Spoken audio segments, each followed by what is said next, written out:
Yeah, welcome to the first week of the finals, the review. This is the Shelter FootyCast live from the BackChat Studios in the underground Will Schofield bunker. I'm Simon Beaumont, and this is Mark Reddings. Hello, Skeet. Hello, Bowie. Great to be here, and we think Will Schofield is still with us in some form on the other side of the world, but heading back very shortly, and he'd be very happy with what he would have seen, I reckon, over the weekend by Fremantle, and 4 amazing games. In fact, it has to be said that is the best first week of finals footy I've ever seen. 43 points over 4 matches.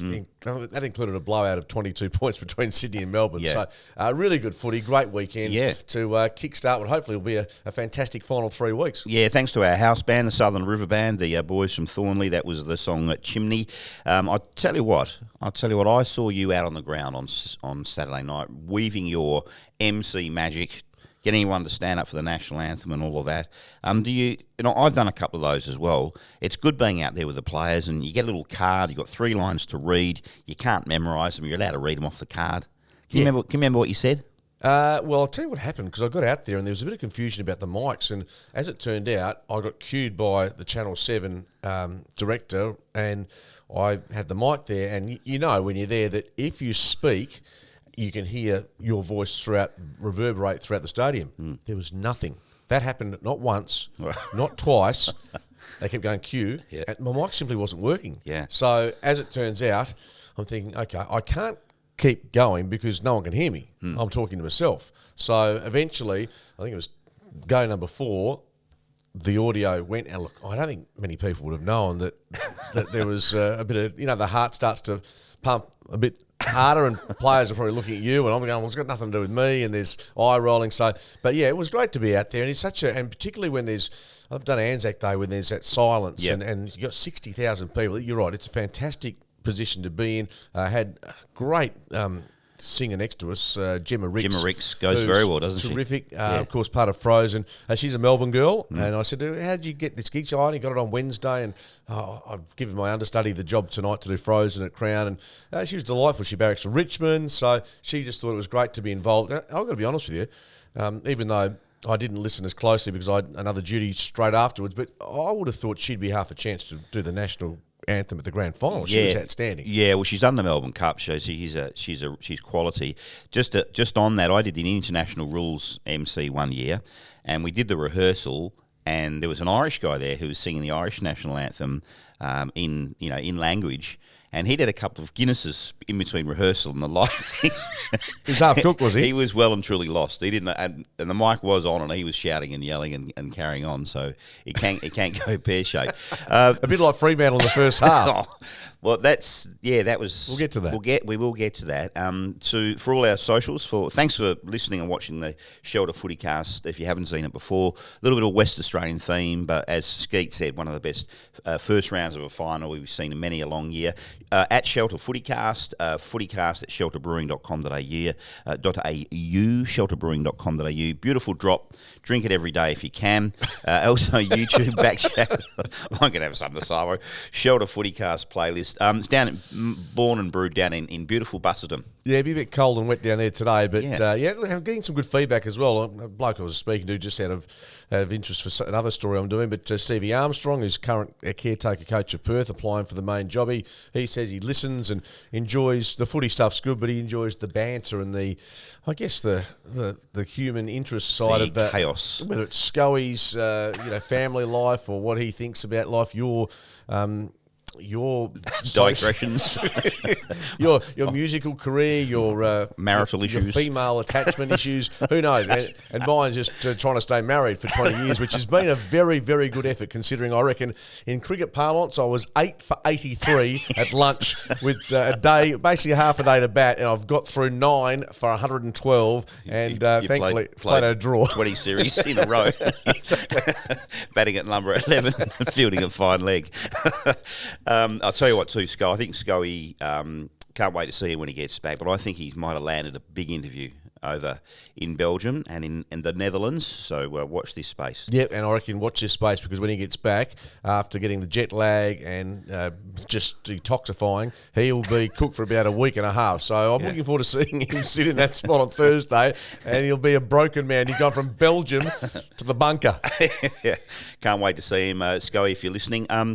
Some of the big moments of the round, Skeet, anything, as we reflect, there was a million moments, wasn't there? So many. 32 goals the first game between Brisbane and Richmond. As part of that, the comeback by Brisbane, the Tom Lynch point, which could have been a goal if the umpire's soft call had been allowed. That was Thursday night in a nutshell. Yeah, just listening to a bit of commentary on the process. So we know the goal umpire clearly didn't see it, said, I thought it was a goal. And then what happened. It looked like Lynch knew that it was a point. Not to go over old ground too much, but the call I'm hearing in the last 24 hours is goal umpires do not have the ability to say, I don't know. They have to make a call, and maybe there needs to be a third option. Instead of going, I think it's a goal, I think it's a point, they can say, I don't know, like cricket umpires do on a run out, and they just say it's up to the arc to try and work it out, and that's the latest I've heard. Or use the field umpires and the boundary umpires to stand on a post each when there's a close shot for goal. Or have two goal umpires full stop. Yeah, I mean that's an issue which I don't think's inconceivable. It was a point, wasn't it? I think it was a point. Yeah, but I wouldn't say the vision I saw was totally conclusive, because the depth of perception, all the stuff they talk about with cameras. It was a line ball call. Is that a fair assumption? It wasn't like clearly going a metre to the points. And he does kick the ball high, Lynch too, doesn't he? Right over the top of the post. Did he give himself any chance of getting the goal given by just the reaction? Wasn't exactly one of punch the air and then see if that works. Tell you what, if Mason Cox was kicking for goal from there, it would have gone 1 metre above the umpire's hat. He doesn't kick the ball very high, does he, Mason? No, but I can understand Damien Harwick being a bit frustrated. Soft call goal, and of course they've led this year in fourth quarters 9 times and been beaten. Wow! So that is a team that. Look, they're very good for most of that night, and they should have won the game. In fact, they deserved to win the game, but they let that last play get away from them, and as it turns out, their season's over. And maybe, look, they did make a bad call in hindsight with Dusty not playing at all for 2 months, essentially. Didn't he work, looked underdone. Yeah, it didn't work. I've got 2 moments of the round, Skeet. My first one was the joy and the relief from the 2 Brisbane Lions leaders after the result on the early in the round. Lockie Neal's cuddle of Chris Fagan and Zorko's cuddle. I'm a humanitarian. I love seeing people cuddling, as you know. You do, yeah. Ski. I saw your connections the other week, yeah.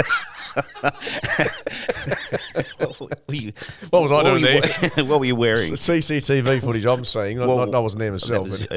I did see you in that dress. But that was a moment, clearly relief, but they're a very close-knit team, and they love the coach. I love that.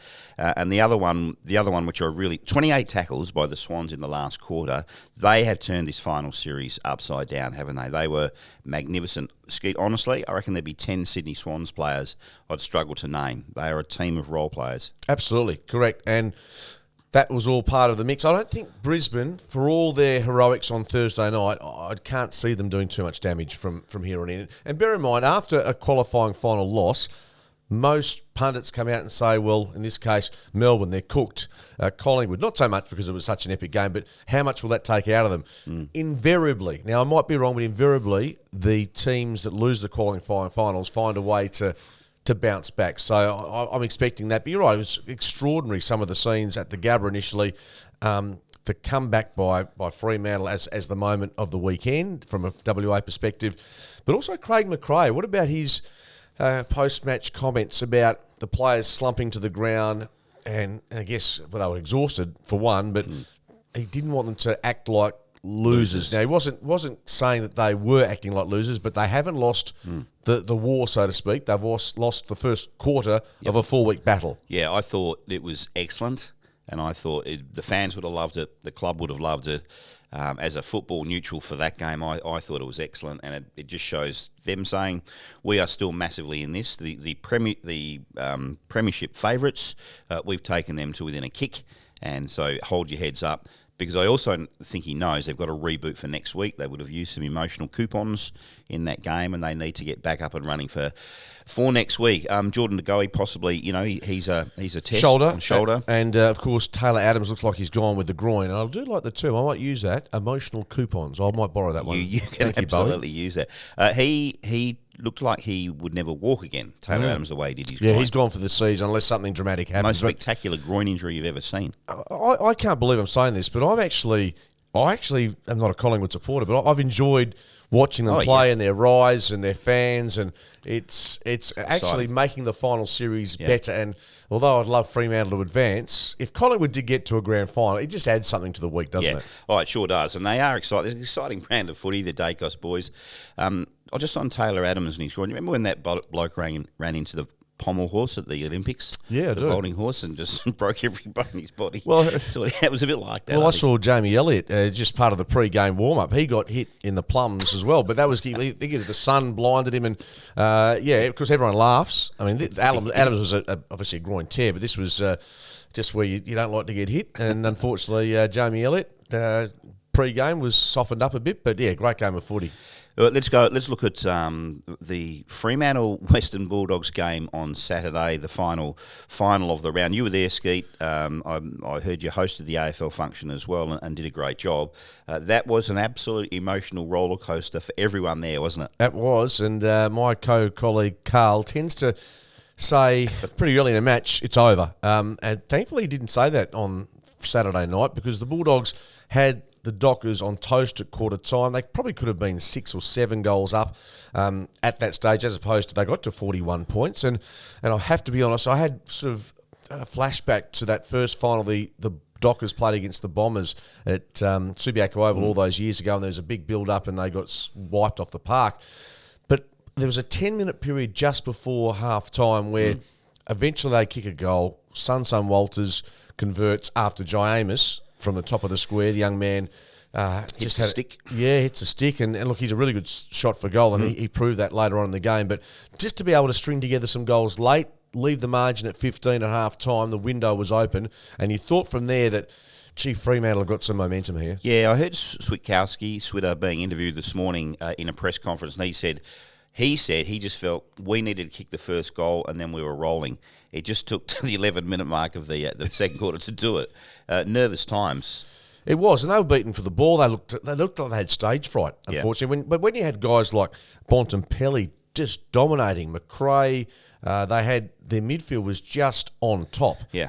And so therefore, you had to say, look, in front of 58,982 people who suddenly went silent for that second quarter up until... And, of course, when Amos misses that shot for goal top of the square, I think most people at that point, if you're going to say, can Fremantle get back from here, I said no. I didn't believe it simply because you thought, this is one of those bridge nights. too far now, isn't it? Sarong magnificent, wasn't he? I know Will Schofield often talks about the fact that the young players at Fremantle are high draft picks, like Sarong and Schultz and others, and that was borne out, wasn't it? They kept running, they're on top of the ground, and they stayed tough and stuck to the game plan, we think. Yeah, 33 touches Sarong, 32 Brayshaw, and they led.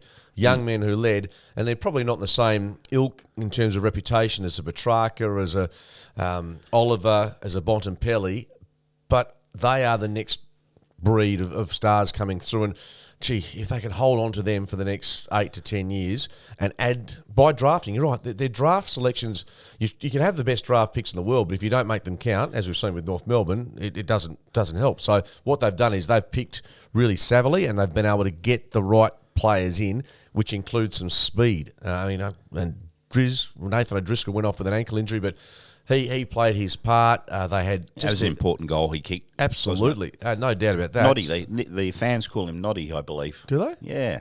Okay, because he looks a bit like Noddy. I think it's Nathan O'Driscoll. Oh, maybe, yeah. Noddy. That's what I reckon it is. Good point. One thing, and without Nat Fyfe, Skeet, so you would assume, not being out there, that the on-field leadership, when another team's got a run on, or when their whips are cracking, the on-field leadership works pretty well on occasion for Freo. Yeah, and let's be honest, Nat Fyfe, look, it'd be great for him to be playing in the match, but they don't really miss a lot of I mean, he's a bull, but given his health status, I mean, he won't play again this year, obviously. So this is what they've got, and I think because they've learnt to live without him in many ways. They've had, whether it's the Pierce down back, whether it's the Mundy calming influence, whether it's the exuberance and just the leading from the front example of Brayshaw, etc., they find a way to make their mark. But what they have to do is, before they play Collingwood, is address their first quarters. I mean, they got towed up by the Giants the week before, 2 weeks before, and against the Bulldogs. I mean, you can't keep doing that and expect to win big games. Yeah, no, you can't. Where to for the Bullies? They finished 8th, and that probably was reflected by a lot of their second halves. Bontempelli was magnificent, as we say, as we saw. Johannisen with a couple, but he's out now. Sam Darcy, Luke Darcy's young bloke, looked pretty handy, didn't he? Looks okay. Yeah. But and I saw the somber group sitting around in the change rooms with Bevo addressing them later on. They're just they're not quite there, are they? No, and there's going to be some big changes on their list as well, because Dunkley is going to head to Port Adelaide, we believe. That's just my phone, which of course I know nothing about technology, so I'll just try and just got some music playing there. There we Southern go. River Band. Very good. It could be. I was actually trying to look up the Bulldogs in the grand final. Conceded, I think, 16 goals in a row, essentially. Yes, yeah. On the weekend, there was a wave after half time. It was like 12 goals to 2 or 3 or something. That was a concern for Bevo. And talk about the Bulldogs' future. Rory Lobb will be there next year, we anticipate. But Dunkley to go, Johannisen to go. There's going to be some movement at the ranch. And the question is, they're going to have some really exciting tall players. If you look at Darcy, Jamari Ugle-Hagan, Bruce is coming back from injury. Norton, does he play forward or back? So they've got some good height there. They've got some good talls, but there's going to be some turnover by the sounds of it at the Bulldogs. Yeah. Bevo's safe, isn't he? I mean, I still think he conjures the odd win just through sheer genius. And fear. So, yeah. He's got have you seen him interviewed? He's actually got that with the sort of biky moustache. Yeah. It is quite intimidating. Not quite Nick Malthouse, but it's yeah, close. he is. I mean, we get him a fair bit on radio, and he's a really erudite, thoughtful, articulate bloke. He describes modern football as a pantomime. You never know quite what's going to happen, how it's going to go. But he's one of my favourite football figures, Luke Beveridge. So not quite there. Other Freo news, which impacts on Peel, and of course we saw the conclusion of the WAFL season, and you called some of that over the weekend. Yes, yesterday down in Mandurah, went for the drive down there and just. An hour of just killing time on the freeway, just working my way down to beautiful Mandurah. Trying to work out how to turn off your phone. Trying to play some music and just... Peel Thunder, 92-point margin. Yeah. That game was over very early. I think they had 14, 15 listed players there. Just from an AFL perspective, Taberner return kicks 2. Sturt booted 4. Meek kicked 3. Sturt's been signed up for another 2 years by Freo. Yeah, so...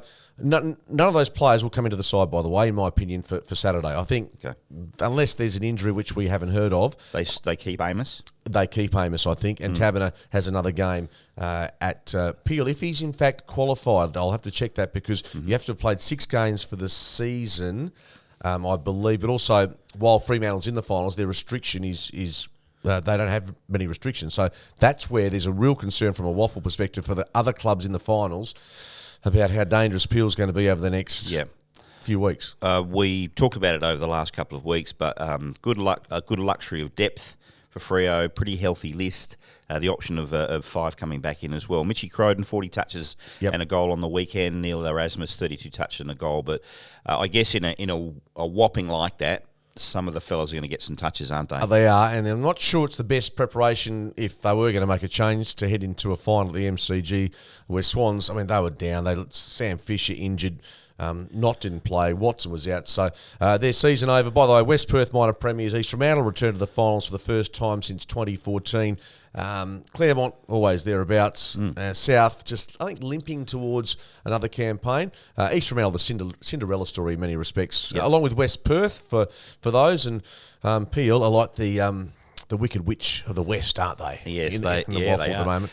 Just on West Perth, well done to them. And I'm not saying this maliciously because I like a lot of the Subiaco dudes, but it's good to see West Perth and East Freo and a couple of different club names in the final, in the approaching finals. By the way, before we finish off, your mob East Perth. Lost by a point. They? Did they? Did they lose by a point? No, they got beaten by more than a point. But they went down. It was new glasses. It was Ross McQueen coaching. But Jackson Ramsey, captain, outgoing, retires.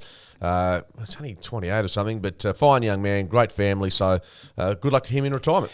Now, I'm an East Perth fellow and have been since I was 6 or 7 years of age. My young bloke is going out with Darren Harris, the West Perth coach's daughter. Oh, that's okay. And she came to the Father's Day celebrations last night with my young bloke, and we took her right into the heart of East Perth territory. We took her to the Shoe Bar. Higo, massive East Perth bloke. Joe, massive East Perth girl. And so I made sure everyone in there knew that she was a West Perth supporter. Yeah. No, it's interesting. So that was the shoe for you on a Sunday night. I was there Friday night. Father's Day. Yeah, I was there Friday night, and I was there to watch the footy, and all I saw were these middle-aged men walking in, and I love Kiss, but walking in with the face paint. I thought this is numpty central. And look, they're passionate about Gene Simmons and Paul Stanley, but really, at that age, I mean, you got to work out what age you just decide to put the paint in the cupboard, don't you? Yeah. It's all right to wear a dress to connection sheet, but you can't be wearing a star on your face on Kiss night. I really like the Brisbane-Richmond match. 17 lead changes. Richmond go in with massive momentum, and Brisbane finally find a way, despite the very well-paid Joey Danaher having a bit of a shock of the first half. You and I were corresponding on that during the game. I'll be honest, I put my hand up and I had some choice words for him via text to you about what he wasn't delivering and his, the unrealistic marking attempts and some of the mistakes he made, which were justified. A bit like Rory Lobb, to be honest with you, on Saturday night. But to be fair, he ends up kicking 3, gets a bit of the footy, kicks the match winner. And look, it was an extraordinary game. Oscar McInerney going down early was really harmful for the Lions. In a minute. In the first minute. And he misses now the match against Melbourne because of this concussion rule, which is going to happen in a prelim final. I'm telling you, Bowie, it's going to happen. And so McInerney misses the MCG match. Of course, Dion Prestia was out of the game early for the Tigers. He's had so many soft tissue injuries. Yes. And we talked about Dusty Martin playing forward, but he didn't really look anywhere near his dominant self. But the bloke that just kept Brisbane in it, Lachie Neale, 39 touches, 15 clearances.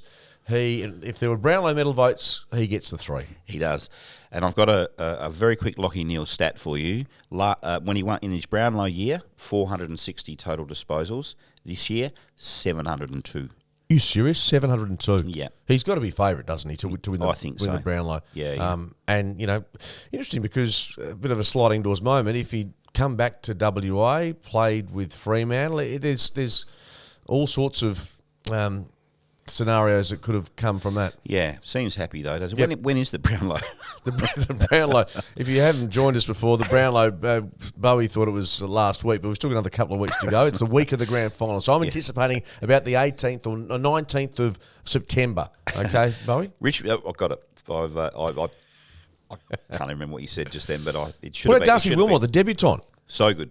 He was great to watch. And you know what? He's got a bit of spunk about him. He plays with verve. And isn't it amazing? You invite and get a young player to make their debut or play in a big game. First up. They bring something, don't they? It's almost like there's no fear. They embrace it. Jai Amos sort of scenario, isn't it, as well? Richmond went in with massive form, massive momentum, with a really good team on paper as well. The two forwards, Revolt and Lynch, in unbelievable form. So are we underplaying Brisbane's performance there? I heard you say earlier you don't think they'll trouble the scorers from here, but are we underplaying them a bit?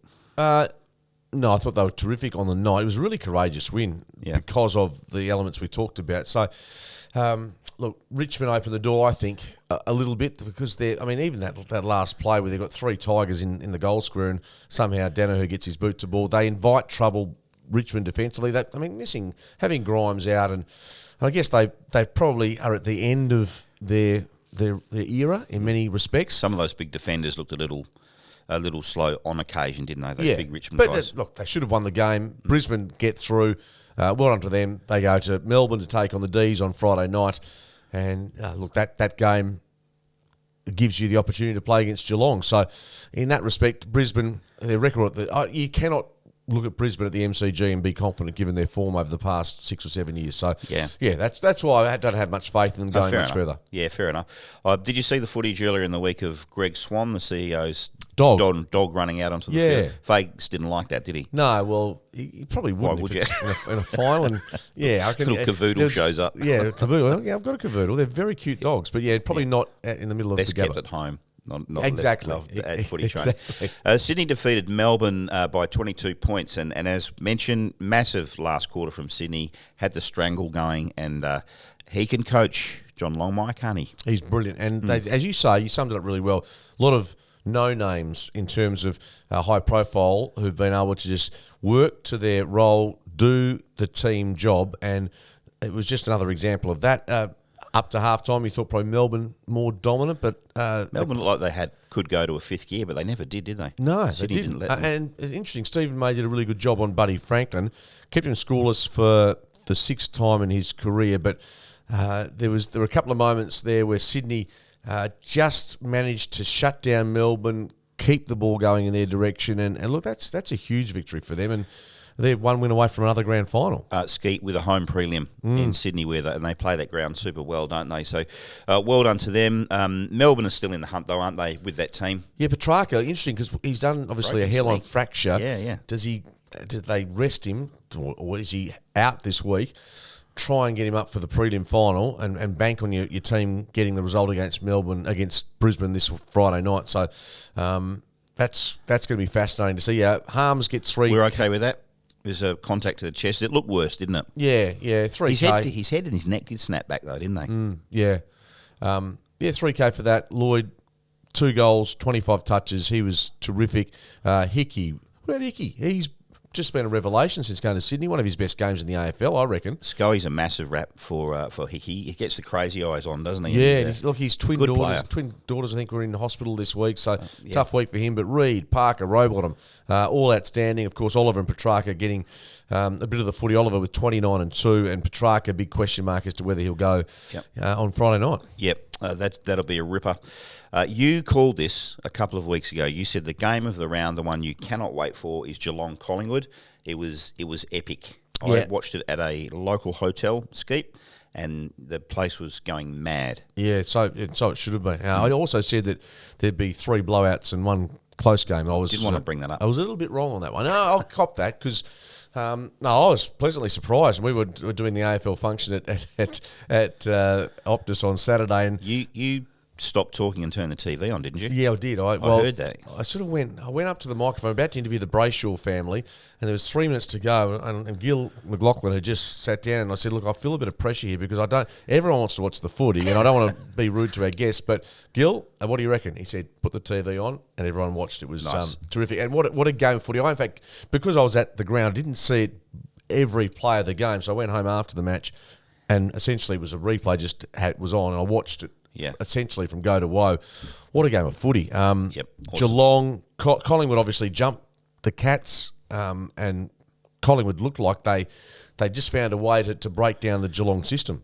They did, and in that last quarter when Collingwood were continually pushing, bombing the ball inside the 50, it felt and looked to me like Geelong took about 10 intercept marks, didn't they? Because they've got those big marking backmen, haven't they, Stewart and those sort of blokes, and that didn't work for Collingwood. I know we knew all their intent, but Geelong just too good in the back half, I reckon, in the last quarter. Yeah, probably. I mean, Collingwood did a lot right. I mean, they really threw absolutely everything at the Cats, but the experience, and like Jeremy Cameron, he's still the guy that, and Gary Rowan, who had some wonderful moments and had How about that grab he took? Yeah, he was outstanding. So when you look at it, I mean, Jordan De Goey, terrific, 26 touches, 2 goals, 8 clearances. He's got a bit of a shoulder injury, so that is a concern for them, but hopefully from Fremantle's perspective, he doesn't come up.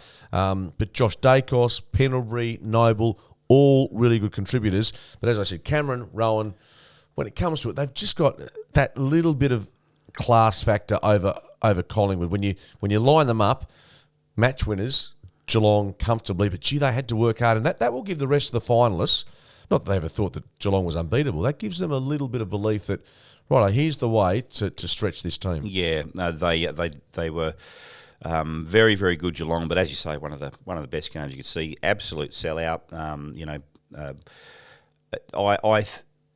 I'll ask you this: can Collingwood regroup? I mean, they've done it all year, haven't they? I mean, they seem pretty Yeah, of course they can. Yeah. cohesive, don't they? Yeah, absolutely. They can. I think they'll be comfortable playing Fremantle at the G on Friday night. They've got to, if they get past that, take on Sydney in Sydney. So, look, I just don't think they're a side that they're going to drop their lip. Yeah. Despite that type of defeat. I think they'll be more, although it'll be draining on them, as you said, using up some of those emotional coupons, but I think they'll end up looking back and going, okay, we're right in the conversation for a grand final here. So I don't think they'll certainly not lose any admirers, because if that was the grand final that was played on Saturday and you were there, you go, you know what, that was as good as I'd happy to see that as my GF this year. Yeah, for sure. So Gill would have been cock a hoop with what he saw this weekend. You were in close proximity with him on Saturday night. The AFL would be well pleased with that finals round and how close a lot of the games have been this year. Yeah, and Kerry Stokes would have been even more happy, given the ratings across the country would have been enormous, 700,000 plus for each game, particularly that one Geelong Collingwood Thursday night was huge as well. So, yes, footy in pretty healthy shape. Yes, for sure. Our Shelter XBA X Factor play moment of the week, and we look at a West Australian here in particular. Michael Walters kicked 3 goals, 18 touches, 5 marks, 3 tackles. He even kicked one off his non-preferred right. He's had a really good last month of the season. He's putting together some great footy. He knows that he's got less time in his career than more time, so he's realising that you may as well make some hay while sun shines, and he was one of the reasons they got back into the game and eventually won it. Yeah. That is our Shelter XPA X Factor Player of the Week. If you'd like to send some stories through to the Shelter FootyCast, please do. At Shelter FootyCast is the handle. The socials, Shelter FootyCast on Instagram, YouTube. Search BackChat or a Shelter FootyCast playlist, and there will be a preview of the finals coming up this week with Will Schofield and Mark Reddings. I've got a Scoey stat for you. Yeah, go. Just because I'm vacating the seat. I've really enjoyed your company, Skeet, and some Wish I could say the same. Some of the new words in the English language I hadn't heard before, including today. Which was? Savvily. Yeah, they've recruited very savvily. Well, they were savvy in their recruiting. I thought I'd got that through the keeper. When I said it, I thought... I was saving it up. That's a stupid thing to say. But anyway, thanks for throwing me back on the bus. So my Scoey stat, and you're welcome to use You should wait till Scoey speaks. There's some of the crap that comes out of him. I thoroughly enjoyed it. Thanks for having me. 16 seasons for Will Schofield. First 12 seasons, 79 bounces, including 1 year he had 25 bounces of the footy in games. Last 4 seasons, 0. Not one single bounce in his last 4 seasons. Which reminds me, because there was went from being a dasher to a stodgy defender. that reminds me of the stat that, and I'm not sure if that's changed, but Max Gawn, up until a few weeks ago at least, hadn't ever had a bounce in an AFL game, ever.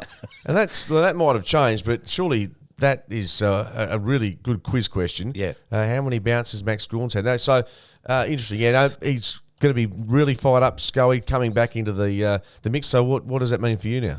I just go. I think there's a Centrelink office just close to here, and I'll just go down there and stand in the queue. Skeet. You'll be very savvily doing it though. Don't worry about that. Thank you, Mark. Been a pleasure, Bowie. Great to have you here, and yes, plenty of footy, and we can't wait to have Scully back, and we might even get Bowie back for a grand final edition.